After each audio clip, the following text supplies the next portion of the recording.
sio kiburi. Okay bana, kama nilivyokuambia mpenzi mtazamaji wa EPA TV, tutakuwa na mashabiki wa Baraka Mosa pamoja na mashabiki wa D1 mmoja. So leo muda huu hapa hivi nimekutana na Sister Shanti. Mambo vipi? Poa. Uko fresh? Bali. Niambie vibe ya leo. Nimeipenda. Lakini mimi ni shabiki wa D1. Wewe shabiki wa D1. Ndio maana nilikuwa na maswali mengi kichwani kwangu. Why awe ni anaangalia tu mechi ya D1 na leo kuna baadhi ya mechi nyingi. Ni mchezaji gani samani? Ni mchezaji gani ambaye huwa unapendelea sana kuangalia akiwa anacheza mpira pale D1? Wachezaji walikuwepo ni wengi tu. Sema tumebaki mashabiki sugu kwa sababu ni timu ambayo ni pendwa kwa sisi ambao tunashabikia D1. Ina maana nimebaki kwa sababu tu nyumbani ni nyumbani, huwezi kupakimbia. So shabiki ni mchezaji gani ambao ulikuwa unamfikiria ambaye alikuwepo ila sasa hivi hayupo na ulikuwa unapendezwa sana na uchezaji wake wa mpira? Charles. Charles. Brother Charles, popote ulipopokea maua yako. So, unawaambia nini watazamaji wa EPA TV kuhusiana na D1 yenu moja?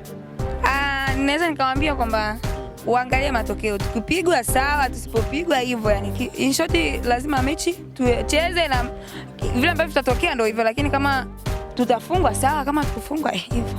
Sawa. Na kulikuwa na kidogo ya mvutano huko wa mashabiki zako kusema kwa kwamba wewe ni mtu fulani hivi ukitaka kuangalia mechi za D1 unatembea kwa mguu, hilo unasemaje? Unaliongeleaje kwa mfano? Mimi sijawahi kutembea kwa mguu. Yaani hapa nyumbani nitembea kwa mguu. Labda niwe yani labda hiyo sehemu yani tuseme ina masharti ya mimi nitembee kwa mguu, lakini hivi na kama pesa nazo bro nitembeagi kwa mguu. Unaweza ukatueleza ni changamoto zipi sasa ukipendelea kutembelea mawanjani kuangalia mechi unazokutana nazo wewe kama Shanti, maana una jina hapa kwetu? Unajua kwanza usta una raha yake, unaelewa? Kwa sababu yani una raha na una changamoto zake. Kwa sababu unaweza nikapita mahali mademu unakutana huyu ndo Shanti mama brand. Yaani unakutana na just proud. Kumbe mimi waga ni yaani tuseme kumbe kuna watu wananikubali, yaani mademu wenzangu yaani unakutana wananishobokea yaani. Unafikiria kivipi? Yaani unakutana usta una raha yake na una changamoto zake. Kuna wengine naka najikutaga kenyewe akana hata makali. Wanaongea kabisa na unasikia. Ni vitu vya kawaida. Kweli. Sasa ukiwa ni star kubali maneno yote. Ukipendwa, ukitukanwa, in short tu siwe na tabia ya kumjibu shabiki kwa sababu wale ni kama mashabiki. Na unavyomjibu shabiki kama yani kama unamwekea hakiki shabiki ajulikane kupitia wewe. Okay, ni kama unampa shabu fulani. Mtazamaji wa EPA TV ambaye yuko mbele yako hapa ni Mama Shanti Mabrand.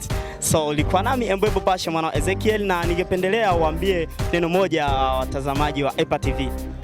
Watazamaji wa EPA TV, nimefungua channel yangu ya Shanti Mabrand Online ambayo inahusika na masuala ya challenge. Sio kwamba ni TV eti mimi ni TV mtangazaji na Yaani ni challenge za kawaida tu mtaani nini 1 2 3. Ningeomba support yenu kwa sababu bila nyinyi sisi sio chochote. Unaelewa? Nawapenda sana na muendelee kufuatilia EPA TV. Msisahau kulike, comment na kusubscribe ili itakuwa mnatisha zaidi. Safi, unyama umekuwa mwingi. Mpaka hapo sina la ziada.